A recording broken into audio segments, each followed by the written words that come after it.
Für die Fraktionslosen Jean-Marie Le Pen. Pour les non-inscrits, Monsieur Le Pen, 4 minutes. Monsieur le Président, vous voici investi pour 6 mois dans la fonction tournante et éphémère de président de l'Union européenne. À l'opposé de la majorité des électeurs français, vous vous êtes révélé comme un européiste zélé, allant même jusqu'à oser représenter, sous la forme à peine différente du traité de Lisbonne, la constitution qu'avec les Hollandais, les Français avaient rejetée en 2005. Las, votre projet vient d'achopper sur la volonté du peuple irlandais. Le traité de Lisbonne est donc caduc, malgré toutes les manœuvres qui chercheraient à imposer aux peuples européens la volonté de la camarilla euromondialiste dirigeante. Jeune député, j'avais, en 1957, voté contre le traité de Rome, première étape d'un processus qui devait conduire, selon ses promoteurs, Monnet et Koudenov-Kalergi, entre autres, aux États-Unis d'Europe.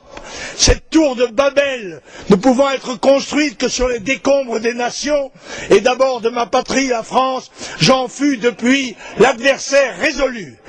On nous dit que la mondialisation entraîne partout des changements fondamentaux auxquels nous devons nous soumettre. Mais à la vérité, dans le monde, les nations se renforcent, appuyées sur des patriotismes fervents, sauf dans un seul espace, l'Europe, où nations et patries sont bradées, démantelées, démoralisées au profit d'un projet sans puissance, sans identité, tandis que les vagues migratoires étrangères l'envahissent progressivement et que l'ouverture de nos frontières économiques la livre à la concurrence effrénée du reste du monde. Aucune des promesses faites pour que les Européens acceptent la perte de leur indépendance, de leur souveraineté, de leur identité, de leur culture n'a été tenue. Ni la croissance, ni le plein emploi, ni la prospérité, ni la sécurité.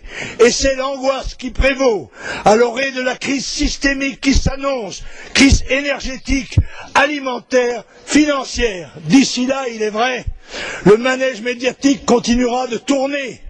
Hier, l'Euro de football, le tennis à Roland-Garros, demain, les JO de Pékin, et aujourd'hui, la saga miraculeuse d'une icône, Ingrid, qui rit, qui pleure, qui prie, qui va et vient à votre bras fraternel.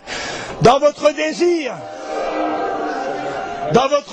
d'être le libertador, vous vous êtes fourvoyé dans la voie de la négociation avec les terroristes des FARC. Mais ce n'est ni vous, ni M. Chavez qui ont libéré la sénatrice colombienne, Mme Bettencourt. C'est le président Uribe qui, avec ténacité, contre la mobilisation générale du progressisme mondial, a remporté une victoire décisive sur le terrorisme criminel.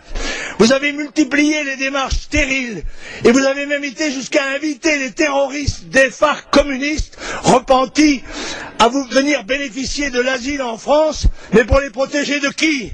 Du démocrate Uribe? Au point où vous en êtes, pourquoi pas les talibans, le Hezbollah ou les tigres tamouls? Vous êtes comme l'amphibène cher à Césaire. N'en doutez pas, Monsieur le Président, tout votre talent de metteur en scène médiatique ne suffira pas à conjurer les périls qui s'annoncent imminents et que vous devrez affronter avant la fin de l'année. Votre Europe est un vaisseau qui part à la dérive, battu des vents et des flots. Seule région du monde à avoir délibérément démantelé ses structures politiques et morales. Sans frontières, progressivement envahie par une immigration de masse qui n'en est qu'à ses débuts. Ruinée économiquement par l'ultralibéralisme, socialement appauvrie, démographiquement affaiblie, sans esprit et sans force de défense, elle est vouée au mieux au protectorat américain, au pire à la servitude de la dimitude. Il n'est que temps d'abandonner l'illusion mortelle du fédéralisme et de construire une Europe des nations, unie dans des alliances concrètes, plus modestes sans doute, mais plus efficaces. Les deux échecs de la Constitution et du traité doivent servir d'avertissement. Les peuples d'Europe ne veulent pas de ces projets, ils ne laisseront pas imposer.